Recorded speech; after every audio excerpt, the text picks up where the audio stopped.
Welcome to the Pulse with Peter B. I'm your host, Peter Biancamano. Let's get you to the pulse on everything you need to know. And we are here at the gorgeous Hoboken High School, located at 800 Clinton Street in the beautiful city of Hoboken, New Jersey. And folks, 2 weeks ago, the man to my right, our guest contributor and my good friend Frank Rosner, was on with that clown, Josh Sotomayor Einstein.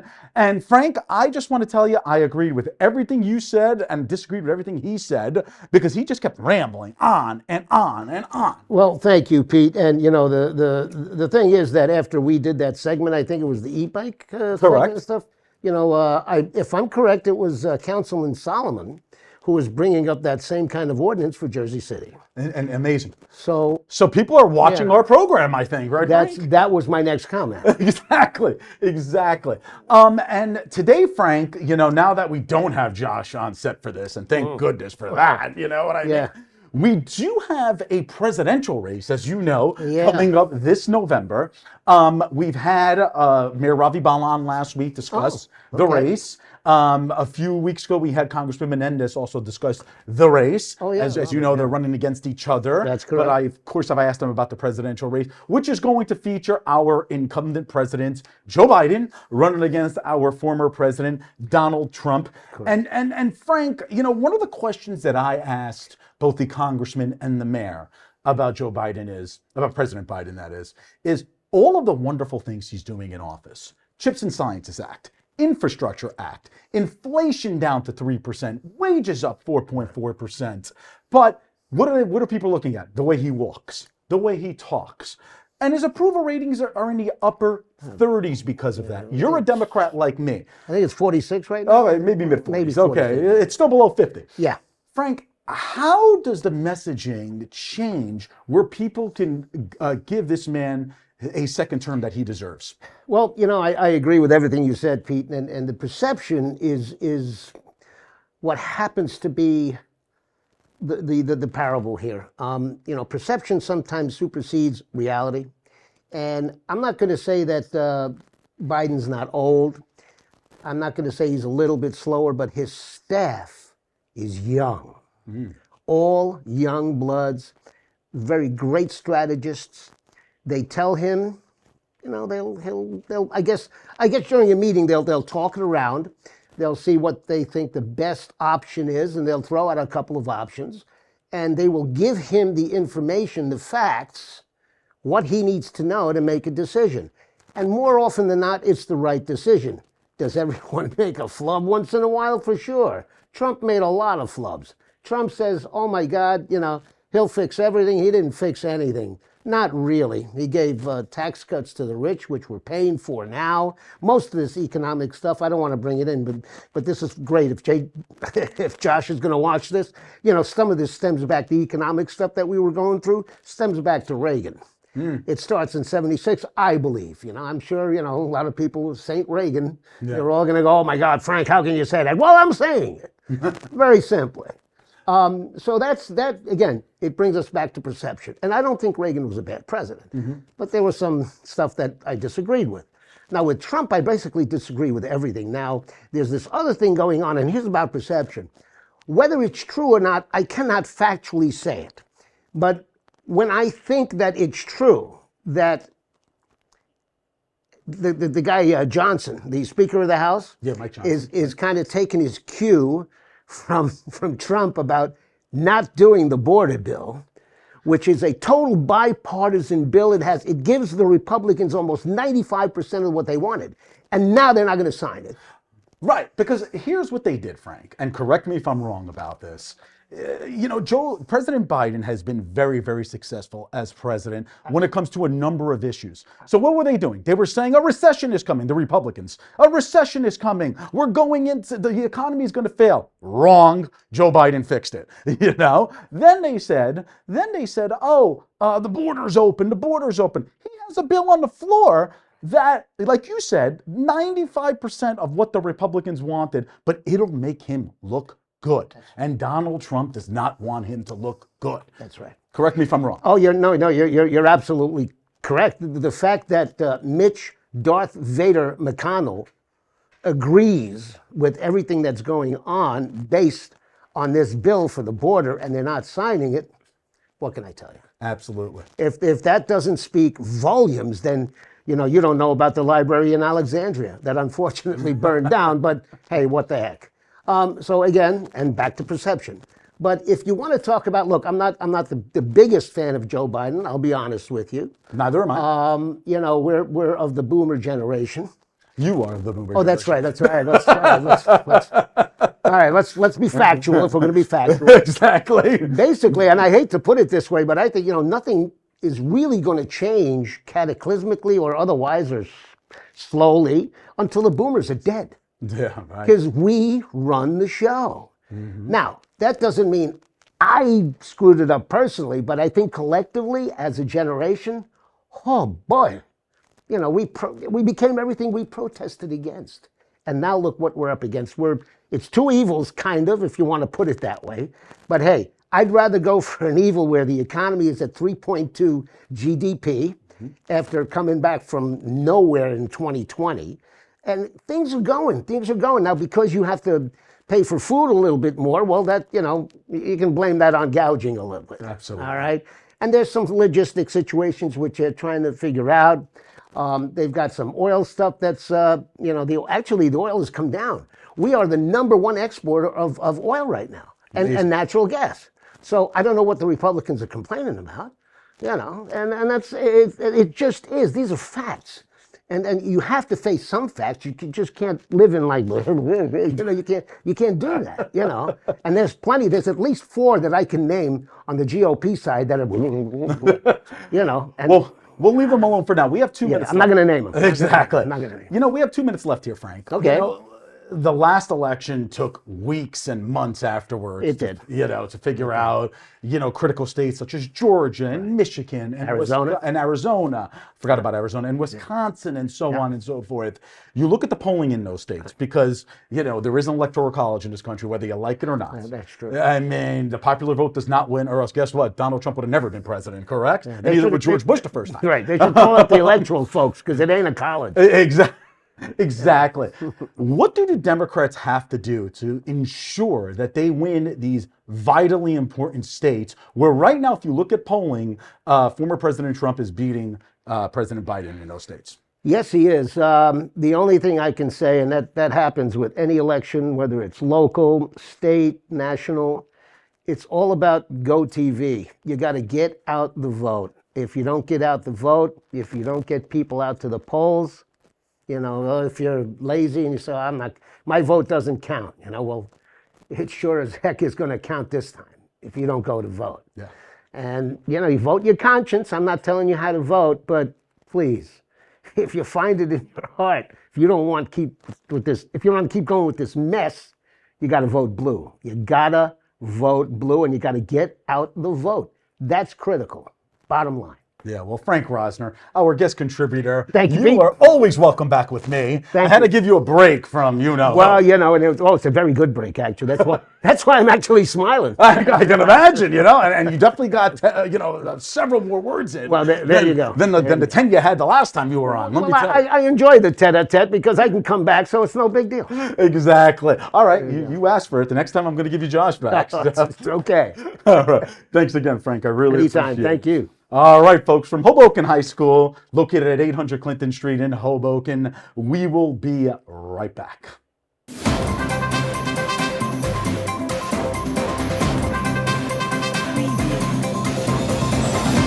Peter Biancamano, your hostess with the mostest of the Pulse with Peter B. Folks, don't forget to go on our Facebook and our Instagram pages by searching The Pulse with Peter B. and like and follow us on each of those platforms. We're constantly updating those pages with previews of each week's segments and cool stories. Also, if you have any questions, feel free to reach out to our email address at thepulsewithpeterb@gmail.com. Welcome back. I'm your host with the most, Josh Sotomayor Einstein. I'm so glad out there in TV land and on the interweb, you guys stuck with us. Instead of that bum, Biancamano, I am pleased to have my friend, Ron Simoncini, the Executive Director of the Mile Square Taxpayers Association, with us right now. Back on television, baby. Oh yeah, thanks so much for coming. Oh, it's great to be here. So tell us what is going on with the Mile Square Taxpayers Association, with rent control, and with Hoboken from your eyes. So over the last 2 years, we've had a lot of difficulty in Hoboken getting the council and the rent control board to understand the plight of property owners under the regulations that they've passed. And we had things vetoed that the tenants and the landlords agreed on, and it's just been a mess. And it's classic lack of leadership in Hoboken and lack of a consistent policy, frankly. And one of the things that kept coming up was there's not enough affordable housing in Hoboken, there's not enough affordable housing. Now, as you and I have discussed in the show many times, rent control does not create or sustain affordable housing. In fact, the people who are in the rent control housing are always high income earners because the property owners don't wait for somebody who can barely afford the apartment to rent it to them. So no matter how much you discount the unit, you're doing nothing for affordable housing. But it resonated with me that we need more affordable housing in Hoboken. And so we came up with a referendum question.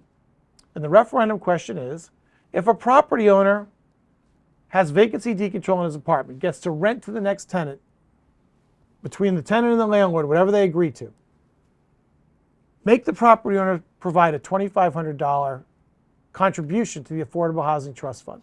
So to clarify, to go to market rate, the property owner would pay $2,500, and that money would go to who? The city, an independent nonprofit? So the Affordable Housing Trust Fund, the city has an Affordable Housing Trust Fund, and under the Council on Affordable Housing rules, it was established through the several iterations of Council on Affordable Housing, it's maintained its account. The account doesn't have a lot of money in it. They don't spend any on affordable housing. They've never built one unit. The housing authority is falling apart. It's a disgrace. Councilman Russo and Councilman Ramos both came up with plans to redevelop. They passed an ordinance saying they would redevelop the housing authority. You know what the one condition was that they mentioned? I do not. They have no money, so they can't do it. They actually have a plan, but they can't fund it. So we said, all right, let's make it so that the rent control cohort actually does create affordable housing. Unlike what really happens now, which is nothing happens. Let's make it so that the property owner contributes his $2,500. It goes into the Affordable Housing Trust Fund, and over time, that will build up. Now, I'm going to tell you a surprising number. Because of the way that rent control works in Hoboken, and because of the turnover in the rent control properties, over a 5-year period, somewhere around 4,000 units will turn over. So you literally could generate $10 million. That's a lot of shekels. How many of those property owners would you say are the small or medium sort of people that live local, whether in Hoboken or elsewhere in Hudson County, but are part of the fabric of the community? So I think you've defined one type of property owner in Hoboken, which is the person who owns 3 units, 8 units, that sort of thing. There's a lot of those. There's a couple thousand of those units. Used to be a lot more. Hoboken used to have a cohort of 11,000 to 12,000 rent control properties. But because so many of them were purchased, turned into single family homes, torn down to build something else, you've got about 7,500 left, somewhere in that range. The 2 other types of property owners that are affected by this ordinance that we're proposing, this amendment that we're proposing by referendum, would be the condo owners. Your rent control board right now is calling condominium units under rent control. That is reducing the value of those units massively. The next thing is the larger owner, who's the professional property owner, who probably starts somewhere in 8, 10 unit buildings, may own many of them, portfolios of somewhere between 30 and 500 units. Not uncommon in Hoboken. A lot of that volume has been consolidated. And well, a lot of it's been consolidated because of the pressure on the smaller property owner to sell because they couldn't make, they're disappearing. They weren't able to sustain, their standard of living because of the economic crunch, part of which was the rent control regime. How many people came in the 20s and 30s and 40s, built a 4-family house for them and their family, people spread out, they rented it to outsiders, and then they found themselves what? Sustaining apartments for $800, $900 a month. They couldn't even pay the taxes and the utilities on the apartment for that. And they said, the heck with this. I'm selling it to somebody who's going to assemble the sites and build something bigger. That's why you've lost so much of the rent control cohort in Hoboken because of the restrictions of the ordinances. Now, when you're talking about the condo owners, so let's say, I bought a condo. So rent control would automatically apply to me, even though I only have one unit? Yes, think of this. If you bought a new condominium, you're actually not even exempted from rent control because your condo builder never would have thought about you renting your unit. Why would he ask for an exemption? If you have an old converted unit, or you have a unit that at any time was under rent control in its history, the last rent paid on that unit is the legal rent. So if you're a condo owner whose property is now worth $1 million, right? And even you rented it pre-conversion, and you were renting it for $500, you can't rent it for more than $500 if you move out. So I lived there for like 10 years, and then I want to move someplace else, and I want to rent out the property, and so the last legal rent is that $500 that Yes. you're talking about. And if you try to sell it, the realtor has to disclose to the next purchaser that the legal rent on it is, if any investor wanted to rent it, $500. That's Meshuggah. It's insane. But the whole thing is insane. It's driven by optics, not reality. And that's why we're trying to do this referendum, because we're trying to show the city's credit can be levered 20 to 1. Meaning if we get $10 million worth of contributions into this fund, they could build $200 million worth of housing. That would get them a long way to this plan that Councilman Ramos and Councilman Russo have worked on to actually rebuild the housing authority. The first $200 million would be a long, long way to getting those people into housing that's reasonable. And by the way, housing policemen, they had to change their rule in Hoboken. They had to accept people who don't even live in Hoboken as cops because cops can't afford to live there. They need to build these affordable units. They need them now, and we have a way to get them for them now.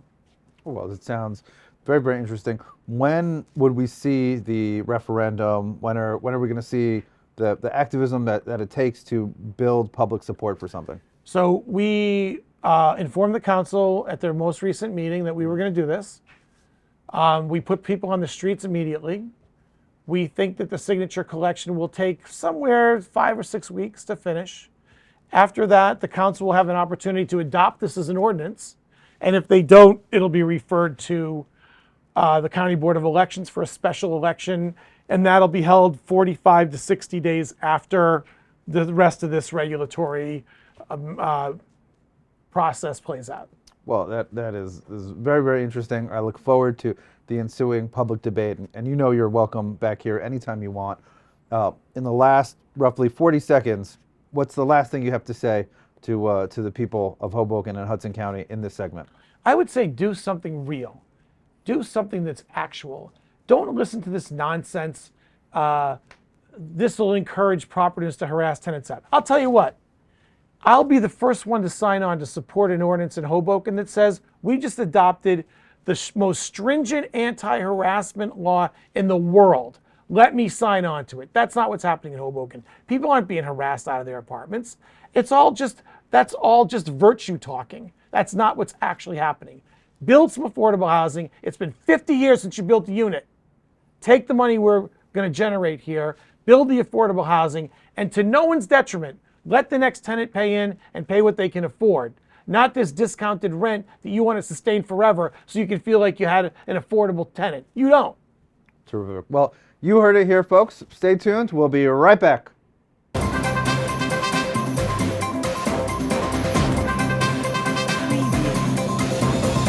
Peter Biancamano back with you. Don't forget to watch us on cable access every Sunday and Monday at 9 a.m. Optimum Channel 18, Files Channel 46, and Comcast Channel 190.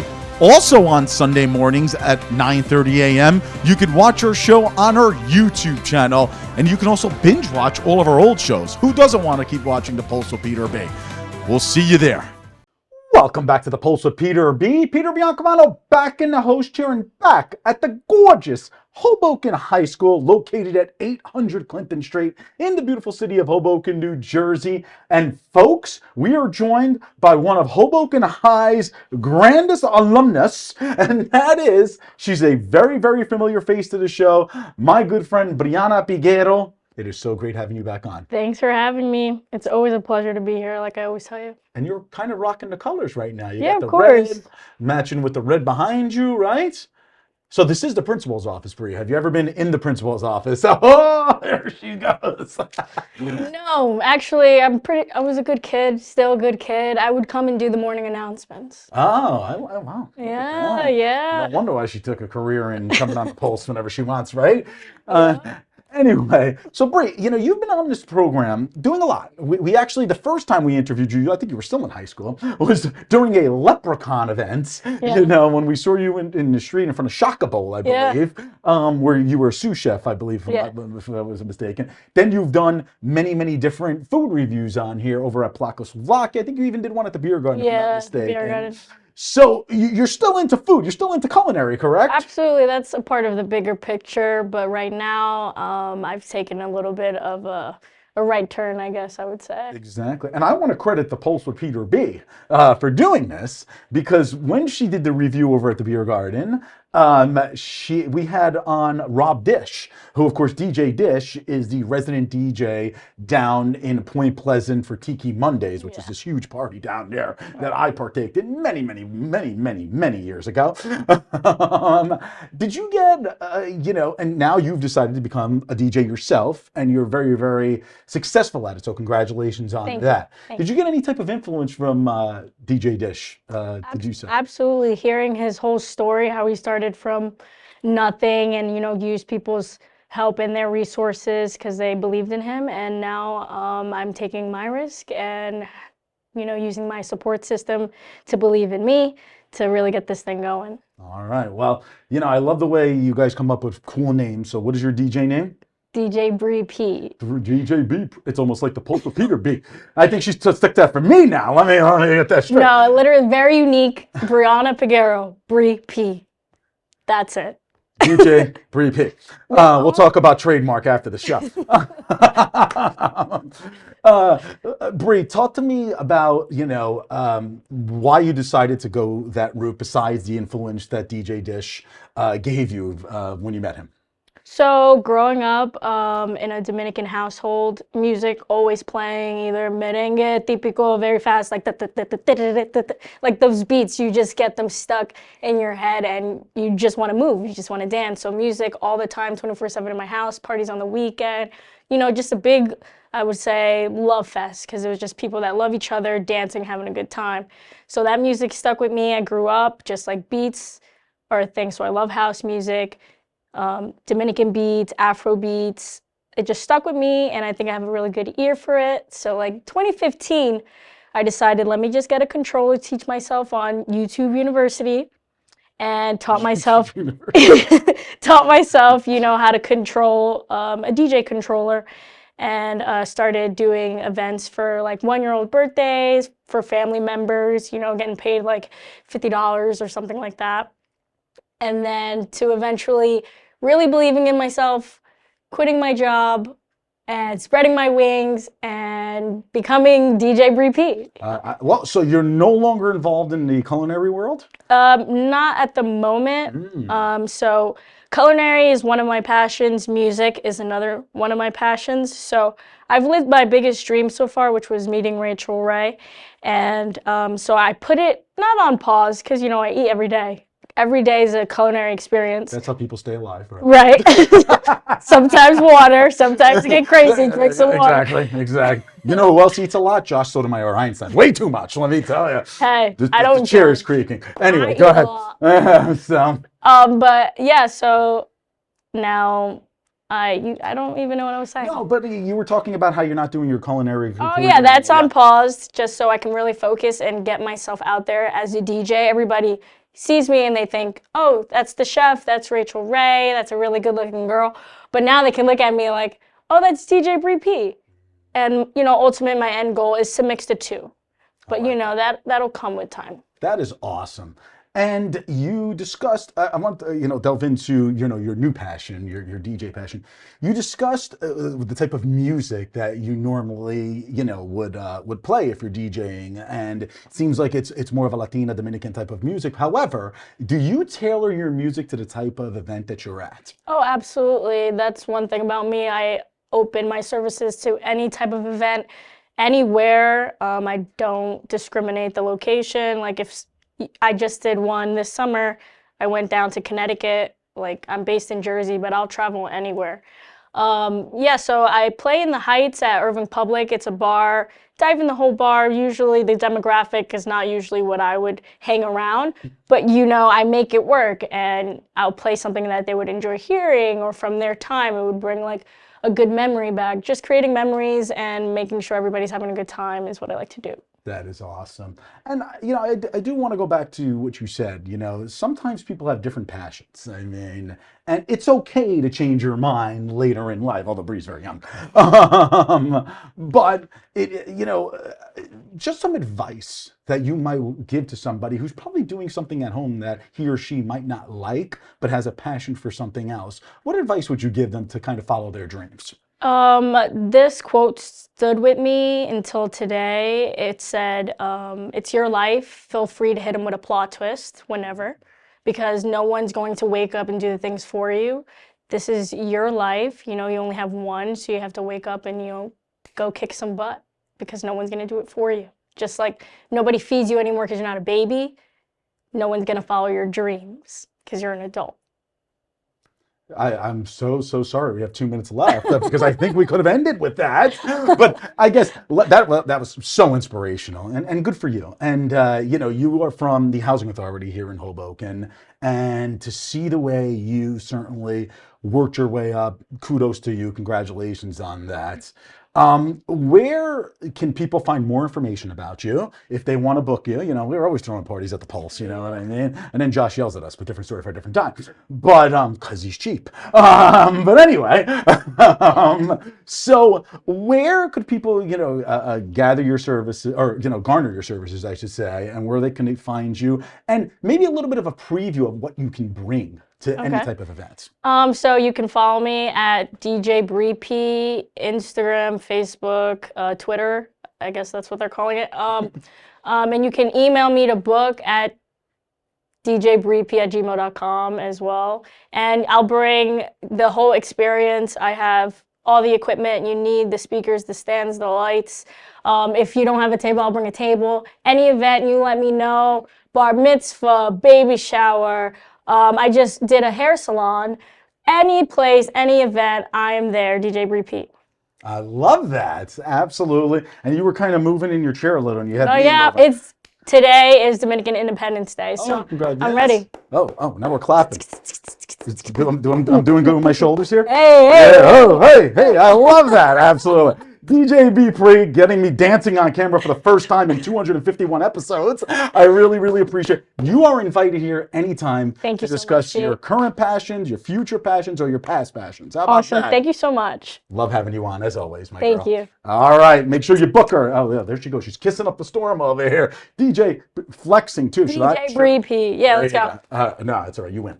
All right. Appreciate you coming on again. All right, folks. Join us next week for The Pulse on everything you need to know. I'm Peter Biancamano. I hope you have a great week, everybody.